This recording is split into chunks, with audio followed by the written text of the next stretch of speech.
Vida saudável. Oferecimento Drogaria Globo. Cuidar acima de tudo. Home Care Unifísio. Da nossa família para a sua. No próximo dia 19 de maio, na próxima quarta-feira, é o Dia Mundial da Doença Inflamatória Intestinal. São doenças crônicas do trato digestivo e os tipos mais comuns são a colite ulcerativa e a doença de Crohn. Para saber mais sobre esses problemas, nós convidamos aqui o médico José Miguel Luiz Parente. Ele é professor da Universidade Federal do Piauí e também gastroenterologista. E já está aqui com a gente. Seja bem-vindo, doutor. Muito obrigado pelo convite. É um prazer, uma satisfação diária. A gente sempre utiliza esses temas, né, os meses assim coloridos, por exemplo, o maio roxo, né? Tem vários outros meses para poder trazer essas informações. E aí a gente quer que o senhor passe para a gente quais são essas doenças mais comuns, inflamatórias, como que elas acontecem? Essas duas são as mais frequentes? Não, a doença mais frequente do tubo digestivo com diarreia é a gastroenterite infecciosa mesmo.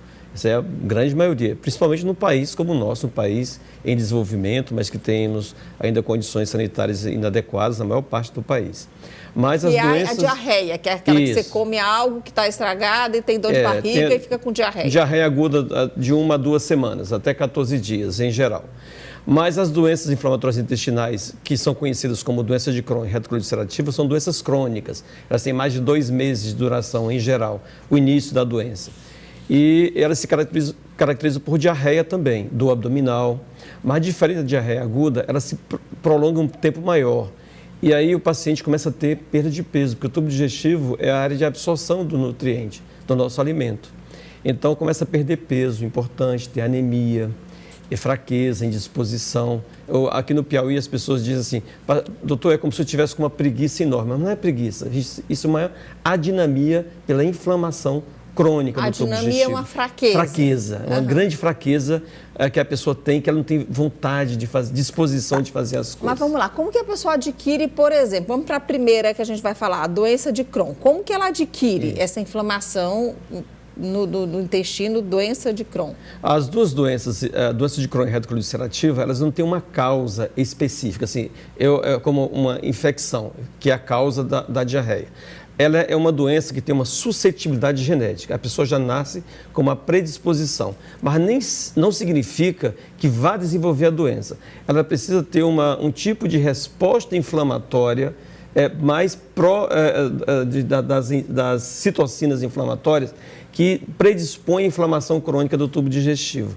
Isso é desencadeado por o que a gente chama de fatores ou gatilhos ambientais.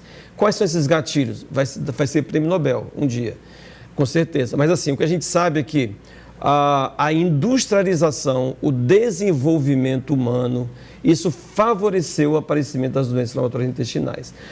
O tipo de alimentação que a gente consome no mundo ocidental, mais rico em gorduras, carnes de origem animal, conservantes, alimentos muito industrializados, em detrimento de alimentos de vegetais, por exemplo, isso favorece muito a inflamação crônica do tubo digestivo. Então, veja se eu entendi. A pessoa já tem essa predisposição genética. Isso já é algo que ela tem já nasceu com isso. E aí, por conta dos fatores ambientais, às vezes vida corrida, alimentação de fast food, aquela coisa de uma alimentação mais industrializada, aí a pessoa pode ter uma predisposição, pode desenvolver. Não significa que ela vai desenvolver, nem todo mundo mora no mundo ocidental e não tem doença inflamatória intestinal. Mas ela tem que ter uma resposta imune alterada. Isso aí também é geneticamente determinado. Mas o que nos últimos 15, 20 anos tem se estudado bastante é a microbiota intestinal, que é o que antigamente a gente chamava de flora intestinal. Essa microbiota alterada é decorrente principalmente de vários fatores. Por exemplo, parto cesariana, a amamentação no início da vida, porque essa microbiota é formada nos 1000 primeiros dias da nossa vida, ou seja, no período intraútero e nos 2 primeiros anos de idade. Nesse período está uma movimentação da microbiota até que ela se estabiliza. Então, essa fase é fundamental para que no futuro não tenhamos várias doenças, inclusive as doenças inflamatórias intestinais e o câncer do tubo digestivo. Só complementando isso aqui, então é o seguinte, essas pessoas que têm esse tipo de alimentação com essa resposta inflamatória vão desenvolver algumas doenças crônicas, inclusive retocolite e doença de Crohn. Tá bom, vou pedir licença para o senhor só um minutinho que eu tenho que dar um recado aqui para o telespectador e já a gente volta a falar sobre esse assunto. Gente, não há nada mais humano que poder acompanhar a rotina de uma pessoa que precisa de cuidados especiais de saúde. Só que em casa. Equipamentos modernos, ambulância e uma equipe multidisciplinar mostra por que a Unifísio é líder em atendimento domiciliar. São mais de 200 pacientes de recém-nascido ao idoso no Piauí e Maranhão e trabalha com vários planos de saúde e plano particular. Conheça de perto a excelência do home care da Unifísio. Só ligar para o 86-3222-6283 ou para o 99926-5145. Você pode também acessar o Instagram, @Clínica Unifísio. E aí lá você vai ter mais informações sobre os serviços, tá bom? Bom, a gente vai voltar aqui e falar sobre essas doenças inflamatórias intestinais. Aí eu lhe pergunto agora, doutor, tem cura? A pessoa fica boa disso? Isso, tem.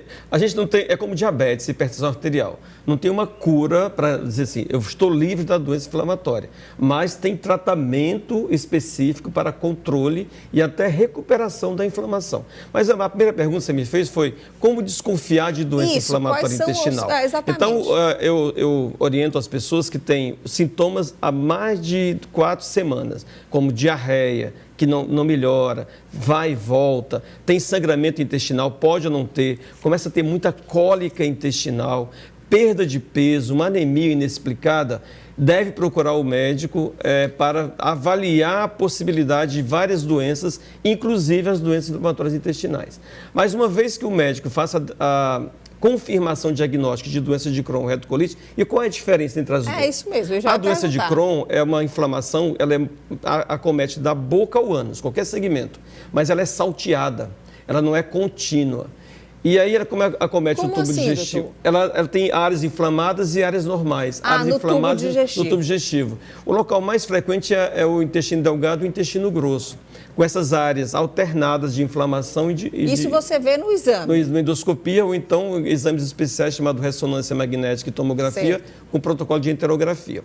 Esses exames são fundamentais para diferenciar a doença de Crohn da retocolite. O tratamento é muito parecido, mas existem nuances que o médico precisa saber e fazer o tratamento específico. A retocolite só acomete do reto aos colos, ou seja, intestino grosso.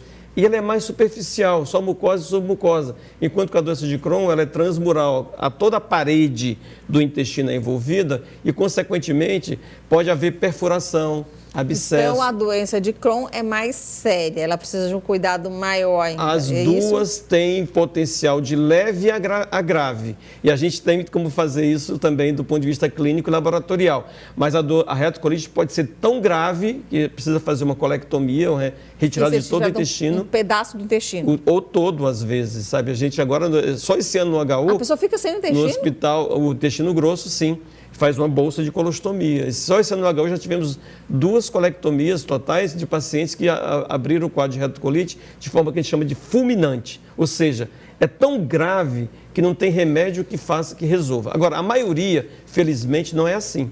A maioria dos pacientes tem uma doença leve a moderada e pode ser vista inicialmente nas unidades básicas de saúde, nos ambulatórios e consultórios. Agora, os doentes mais graves, felizmente na nossa cidade, aqui em Teresina, nós temos médicos especialistas, coloproctologistas e gastroenterologistas nos grandes hospitais públicos de Teresina, no Lineu Araújo, no Getúlio Vargas e no Hospital Universitário da Federal do Piauí. E também nos hospitais privados, também tem um atendimento adequado desses Mas aí no pacientes. Serviço público você tem que começar pela UBS, que aí vai te encaminhar para o especialista, não é isso? Todo o atendimento em serviço pelo SUS é iniciado na unidade básica de saúde e é regulado. Mas se houver uma definição que seja uma doença inflamatória intestinal, tem como levar o paciente para esses 3 hospitais que o atendimento é de excelente qualidade nesses 3 que eu citei, por exemplo. Tá bom, então. Gente, eu conversei aqui com o doutor José Miguel Luiz Parente. Ele é professor da Universidade Federal. Vocês notaram, né, que ele é bem didático, assim, deu uma aula aqui pra gente sobre o Maio Roxo, que é um mês aí de conscientização sobre as doenças inflamatórias intestinais. Muito obrigada, doutor José. É um prazer, é uma grande satisfação, e o Grupo de Estudos de Doença Inflamatória Intestinal do Brasil, ele faz esse movimento junto com as associações de pacientes, não só no Brasil, mas os demais países também fazem, para conscientizar as pessoas da necessidade de procurar ter assistência de saúde quando acontecerem esses sintomas nessa população. Tá bom, então. Obrigada. É um prazer. Para o senhor Muito foi um obrigado. prazer enorme. Obrigada.